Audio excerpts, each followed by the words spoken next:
بسم الله والحمد لله والصلاة والسلام على رسول الله اللهم صل على محمد وعلى آل محمد وبارك وسلم رب اشرح لي صدري ويسر لي أمري واحلل عقدة من لساني يفقهوا قولي.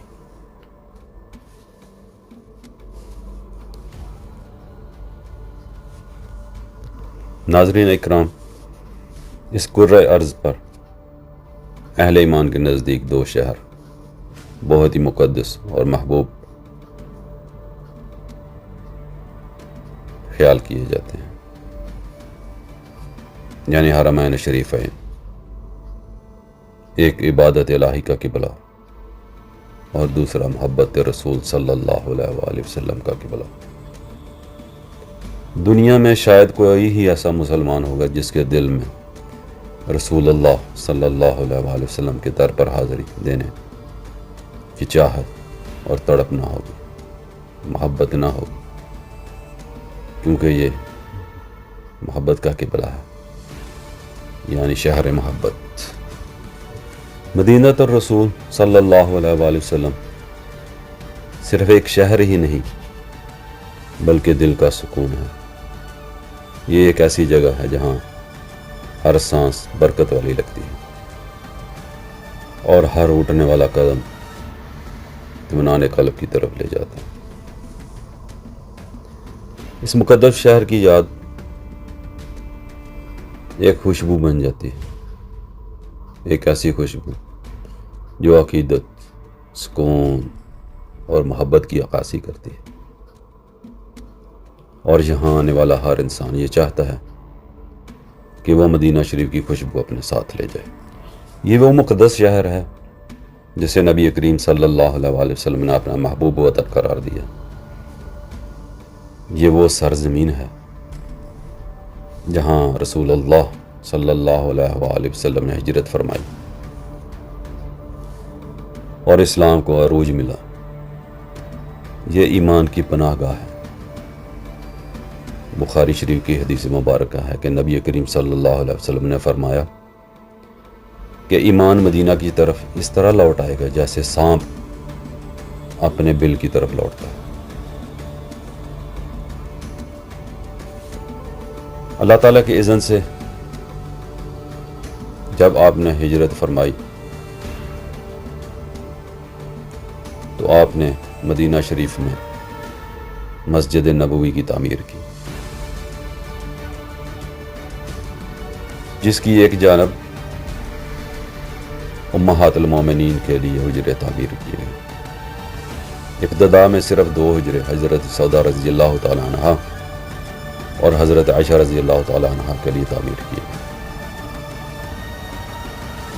آج کل حضرت عائشہ رضی اللہ تعالیٰ عنہ کا حجرہ مبارک سبز گنبد کے نیچے ہے۔ یہ مدینہ کی گلیوں میں مسجد نبوی شریف کے پہلو میں ایک چھوٹا سا کمرہ تھا۔ اس کی سادگی اور اخلاص کا منظر آج بھی تاریخ کے اوراق میں چمک رہا ہے۔ یہ حجرہ نہ کوئی شاندار محل تھا اور نہ ہی قیمتی سامان سے بھرا ہوا گھر، بلکہ یہ مٹی کی دیواروں، پتھروں اور کھجور کے تنوں سے بنا ہوا ایک چھوٹا سا کمرہ تھا، جس میں رسول اللہ صلی اللہ علیہ وآلہ وسلم اپنی زوجہ حضرت عائشہ رضی اللہ تعالیٰ عنہ کے ساتھ رہتے تھے۔ یہ حجرہ دراصل وہ جگہ تھی جہاں اللہ کے محبوب صلی اللہ علیہ وآلہ وسلم نے اپنی زندگی کے قیمتی لمحات گزارے۔ اس حجرے کی کل مال و متاع چند برتن، ایک چٹائی، ایک مشکیزہ، چند جنگی ہتھیار، جو دنیا کے سب سے بڑے بادشاہ کے لیے کافی تھے۔ یہ حجرہ عبادتوں کا گواہ تھا کہ جب رات کے سناٹے میں دنیا سو جاتی تو یہی حجرہ عبادتوں کا گواہ بن جاتا کہ جب رات کے سناٹے میں ساری دنیا سو جاتی تو یہی حجرہ اللہ کے رسول صلی اللہ علیہ وسلم کی نمازوں اور آنسوں سے روشن ہو جاتا۔ اور یہاں سے قرآن کی تلاوت کی صدائیں بلند ہوتی ہیں جو آج بھی اہل ایمان کے دلوں کو زندگی بخشتی ہیں۔ اس حجرے میں نبی کریم صلی اللہ علیہ وآلہ وبارک وسلم اپنی ازواج مطہرات کو دین کی تعلیم دیتے تھے۔ حضرت عائشہ رضی اللہ تعالی عنہ خود بھی دین کا ایک بہت بڑا خزانہ تھی۔ صحابہ کرام رضی اللہ تعالی عنہما فرماتے ہیں کہ ہم نے دین کا اعلیٰ علم حضرت عائشہ رضی اللہ تعالی عنہ سے سیکھا۔ سال، مہینے، دن گزرتے گئے، پھر ایک وقت وہ آیا جب رسول اللہ صلی اللہ علیہ وآلہ وسلم نے اپنی حیات مبارکہ کے آخری ایام اسی حجرے میں گزارے۔ آپ نے ازواج مطہرات کی اجازت کے بعد حضرت عائشہ رضی اللہ تعالی عنہ کے حجرہ مبارک کو منتخب کیا۔ حضرت عائشہ رضی اللہ تعالی عنہ فرماتی ہیں کہ میری سب سے بڑی خوش نصیبی یہ ہے کہ نبی کریم صلی اللہ علیہ وسلم نے اپنا آخری وقت میرے گھر، میری باری کے دن اور میرے سینے پر سر رکھ کر گزارا۔ یہ وہی حجرہ تھا جہاں پر بروز پیر 12 ربیع الاول 11 ہجری بمطابق 8 جون 632 عیسوی کو رسول اللہ صلی اللہ علیہ وسلم اس دار فانی سے اپنے رفیق اعلیٰ کی طرف رخصت ہوئے۔ اس وقت آپ کی عمر مبارک 63 سال اور کچھ دن اوپر تھی۔ نبی کریم صلی اللہ علیہ وسلم کو اسی حجرہ میں دفن کیا گیا کیونکہ آپ کا فرمان مبارک ہے کہ انبیاء جہاں پہ وفات پاتے ہیں ان کو وہیں پر اسی جگہ پر دفن کیا جاتا۔ پھر کچھ عرصے کے بعد آپ کے سب سے قریبی ساتھی حضرت ابو بکر صدیق رضی اللہ تعالیٰ عنہ اور پھر حضرت عمر رضی اللہ تعالیٰ عنہ آپ کے پہلو میں دفن ہوئے۔ یوں یہ چھوٹا سا کمرہ نما گھر قیامت تک اہل ایمان کی دلوں کی دھڑکن بن گیا۔ آج جب لاکھوں مسلمان مسجد نبوی شریف میں درود و سلام کے لیے حاضر ہوتے ہیں تو دراصل وہ حضرت عائشہ رضی اللہ تعالی عنہا کے حجرے کے باہر حضرت حفصہ رضی اللہ تعالی عنہا کے حجرے کے مقام پر کھڑے ہوتے ہیں۔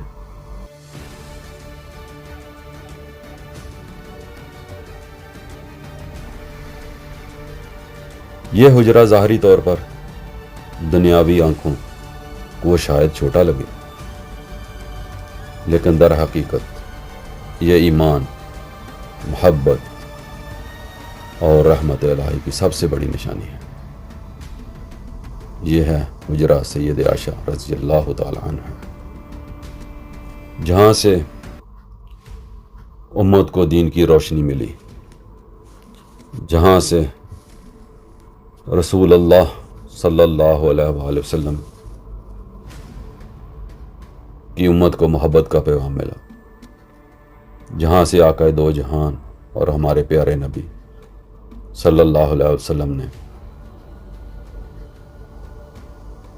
دین کی تبلیغ کو بلند کیا، اور آج ہمارے پیارے نبی صلی اللہ علیہ وسلم اسی حجرہ مبارک میں آرام فرما ہے۔